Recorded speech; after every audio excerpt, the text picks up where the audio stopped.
Hello, and welcome to one of a series of 6 webinars which we've called Power Up to help us through these uncertain times. I'm Tom Welburn, one of 3 directors at Footprint Learning and Development, and I'll be taking you through this mini session on leading remotely. Our aim is to discuss some of the key issues that our customers have mentioned and provide you with 3 tips in the next 5 minutes. We've also included a couple of questions for you to take away and think about towards the end of the session to discuss with your team. 2 of the issues that our customers have highlighted to us around this topic are: how do I keep that trust going with my team when they can't immediately witness what I'm doing or saying as much as when we're in the office? And how do you approach feedback when you're not working side by side with someone? Let's take the trust issue first.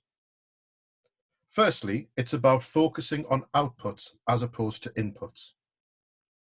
In these challenging times, if you're saying that X, Y, and Z needs to be achieved by the end of the week, it doesn't really matter when they do it. As long as they are available for customers and relevant online meetings, they can fit this time around other things that are happening, e.g. homeschooling. The manager needs to trust the team that those actions will happen, and the team trust each other that those will happen within the deadline given. Setting clear expectations for you and your team is important at any time. You can use MET goals to do this. We have an online module on this if you're interested. Engagement comes from being committed to accomplishing something that feels important. Doing that as a team leader means charting a path to that future success. Ways of working have changed in this current situation, so those expectations may have changed, and we may need to be more flexible with them. For example, one of your team may need to have a baby on their knee during a video conference. The final point on the slide is a quote from author Ernest Hemingway. This links to an article on the Pygmalion effect, where if you think positively about someone, you'll see the good in what they do. However, if you think negatively about someone, we'll always see what they're doing wrong. A great skill to help with finding out the reality of your situation without making assumptions is GROW coaching, the R standing for reality. If you're interested in this and would like to know more, contact us for further information. You'll also see that we've included on the slide here something called the trust equation, where credibility plus reliability plus intimacy divided by self-orientation gives that trustworthiness. Let me just talk a little bit about each of those words and what they include. Credibility is about the words that we use and how we deliver them. Reliability is about the actions we take. So are we dependable? Are we predictable? Are we consistent? Basically, do we do what we say we will? And intimacy is about the emotion that we display, particularly empathy and discretion. A relationship where truthful conversations happen, where challenging the other person is the norm. And self-orientation is about your motives.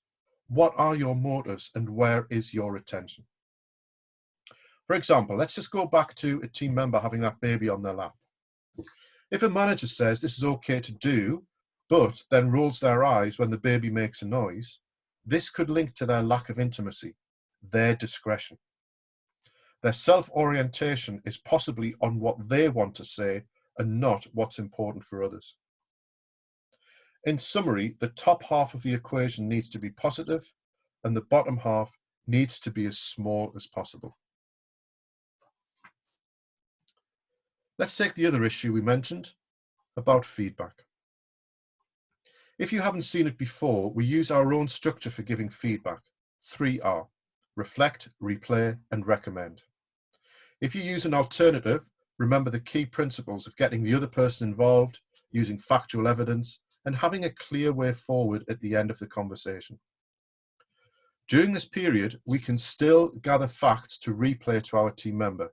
It may simply be in a different way. Those facts may be about a report you have received, how someone has behaved on a video conference, or meeting a deadline. Finally, when we're under pressure or have limited time to speak to team members if working remotely, the tendency may be to focus on developmental feedback. There's a saying, you get what you reward. Don't forget the positive feedback during this period. Finally, we mentioned that we would leave you with 2 discussion points, and here they are.